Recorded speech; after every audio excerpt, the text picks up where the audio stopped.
سوال ہے کہ تاریخ میں آدم علیہ السلام سے لے کر آج تک سب سے زیادہ کس نے تکلیفیں برداشت کی؟ سب سے زیادہ مصیبتیں کس پر آئیں؟ نبی کریم صلی اللہ علیہ وسلم نے سب سے زیادہ تکلیفیں جھیلی، پھر بھی آپ بلا شبہ اللہ کی سب سے بہترین مخلوق تھے۔ اگر آپ کے دل میں ذرا سا بھی شک ہے کہ رسول اللہ صلی اللہ علیہ وسلم سب سے عظیم نہیں ہے تو آپ کے ایمان میں کوئی نہ کوئی خرابی ہے۔ تو بتائیے، اگر آپ اللہ کے سب سے محبوب تھے تو اللہ نے آپ کو اتنے سخت امتحان میں کیوں ڈالا کہ طائف میں آپ پر پتھر برسائے گئے، یہاں تک کہ آپ کا مبارک جسم لہولہان ہو گیا؟ یہ اس لیے نہیں تھا کہ آپ کوئی عام درجہ یا ماسٹرز یا پی ایچ ڈی حاصل کریں، بلکہ وہ بلند ترین درجہ حاصل کریں جو کہ افضل الخلق کا درجہ ہے۔ جب آپ پر طائف میں پتھر برسائے گئے تو یہ ایک آزمائش تھی۔ اللہ صرف یہ دکھانا چاہتا تھا کہ یہ میرا سب سے محبوب بندہ ہے۔ دیکھو، جب اس پر مصیبت آئی تو اس نے کیا ردی عمل دیا۔ تو جب تم پر کوئی مشکل آئے تو تم اس ردی عمل کو اپنانے کی کوشش کرو۔ جب طائف کے لوگوں نے آپ پر پتھر برسائے تو فرشتے آپ کے پاس آئے اور عرض کی، اللہ نے ہمیں حکم دیا ہے کہ اگر آپ چاہیں تو ان لوگوں کو پہاڑوں کے درمیان پیس کر ختم کر دیں، ابھی اور اسی وقت۔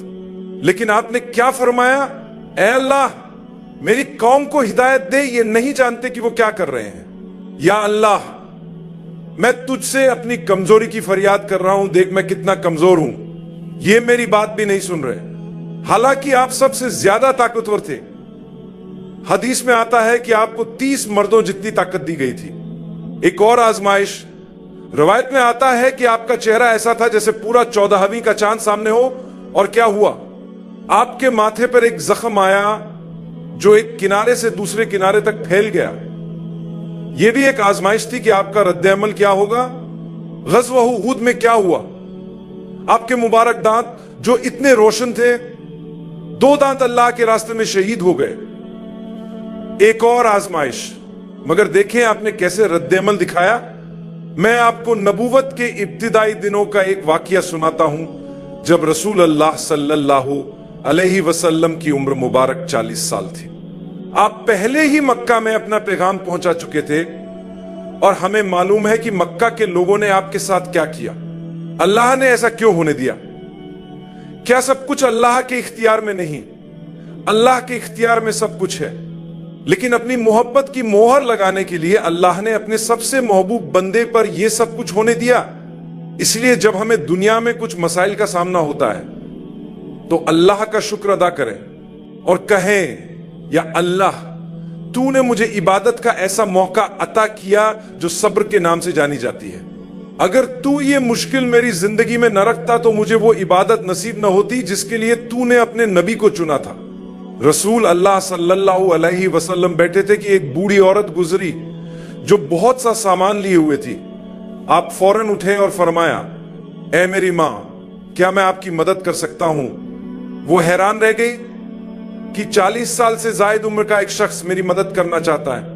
وہ بولی، میرے بیٹے، آپ بہترین انسان ہیں، کوئی جوان ہو یا بوڑھا، آج تک کسی نے میری مدد کی پیشکش نہیں کی۔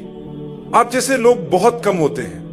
جب رسول اللہ صلی اللہ علیہ وسلم نے اصرار کیا تو اس نے کہا، یہ میرا سامان ہے، میرے لیے اٹھا لے۔ آپ صلی اللہ علیہ وسلم نے اس کا بھاری سامان اپنے مبارک سر پر رکھ لیا۔ پھر وہ عورت بولی، میرے بیٹے، آپ بہترین اخلاق کے مالک ہیں، آپ کا کردار بہت اعلیٰ ہے، آپ کی بات چیت بھی بہت اچھی ہے، سب کچھ آپ میں بہترین ہے، لیکن میں آپ کو ایک خطرناک آدمی کے بارے میں خبردار کرتی ہوں جو مکہ میں آیا ہے۔ وہ ایک زہریلا پیغام لے کر آیا ہے۔ وہ ہمیں ہمارے معبودوں سے دور کرنا چاہتا ہے، ہمارے سرداروں کو چھوڑنے کا کہہ رہا ہے، اور صرف ایک خدا کی عبادت کا درس دے رہا ہے۔ یہ سب فضول باتیں ہیں۔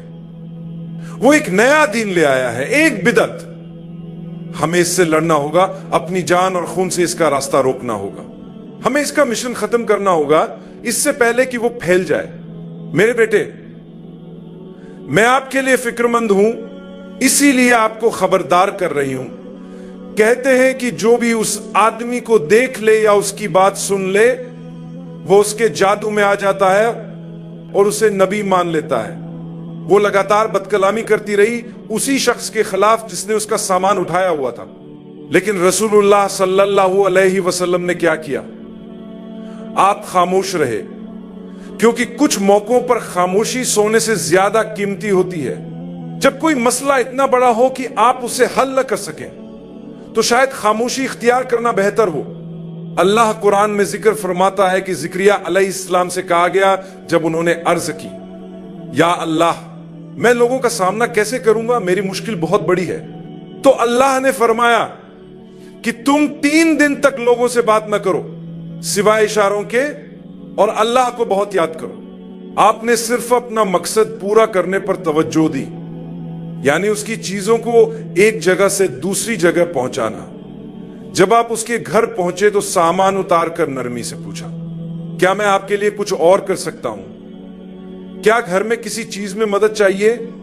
وہ حیران ہو کر آپ کو دیکھنے لگی اور بولی، میرے بیٹے تم بہت اچھے انسان ہو، میں تمہارا شکریہ ادا کرتی ہوں، تم جا سکتے ہو، مجھے مزید کسی چیز کی ضرورت نہیں. جب آپ وہاں سے جانے لگے تو اسے یاد آیا کہ اس نے آپ کا نام نہیں پوچھا. اس نے آپ کو پکارا، اے نوجوان، میں مانتی ہوں کہ تم بہترین لوگوں میں سے ایک ہو. تمہارے والد کون ہیں؟ تمہاری والدہ کون ہے؟ وہ خوش نصیب والدین کون ہے جن کے گھر میں تم پیدا ہوئے؟ یہی وہ لمحہ تھا جب آپ نے نرمی سے دعوت دی. آپ نے نظریں جھکا کر ادب سے کہا، میری عزیز ماں ذرا سوچے، میں اب بھی آپ کو عزیز ماں کہہ رہا ہوں، حالانکہ آپ نے میرے بارے میں سخت الفاظ کہے، جبکہ میں نبی ہوں، فرشتے میرے ساتھ ہیں. جب میں نے آپ کا سامان اٹھایا تبھی آپ نے مکہ کے ایک نوجوان کے بارے میں بات کرنا شروع کر دی. آپ نے اس کا نام بھی لیا. وہ میں ہی ہوں، محمد بن عبداللہ صلی اللہ علیہ وسلم. میں قریش کے عبداللہ کا بیٹا ہوں. یہ سن کر وہ عورت آپ کو دیکھتی رہی، اس کی آنکھوں میں آنسو آ گئے اور وہ بولی، ان كان كذلك فإني أشهد أن لا إله إلا الله وأشهد أنك عبده ورسوله. اگر یہ سچ ہے تو مجھے کوئی شک نہیں، میں گواہی دیتی ہوں کہ اللہ ایک ہے، وہی جس کی طرف آپ بلا رہے ہیں، اور بے شک آپ اللہ کے سچے رسول ہیں. یہ رسول اللہ صلی اللہ علیہ وسلم کا صبر تھا، اور آپ کو اس صبر کا کیا بہترین پل ملا. آج ہمارے مسائل تو اجنبیوں کے ساتھ نہیں بلکہ اپنے گھر والوں کے ساتھ ہیں. ہم اپنے ہی بھائی بہنوں سے اچھا سلوک نہیں کرتے، ہم انہیں سبق سکھانے کی دھمکیاں دیتے ہیں، میں اسے ٹھیک کر دوں گا، مجھے اس کی ضرورت نہیں. یہ دنیا امتحان گاہ ہے. جو کچھ بھی آپ کی زندگی میں ہوتا ہے وہ اللہ کی طرف سے آپ کے لیے خاص طور پر بنایا گیا امتحان ہے.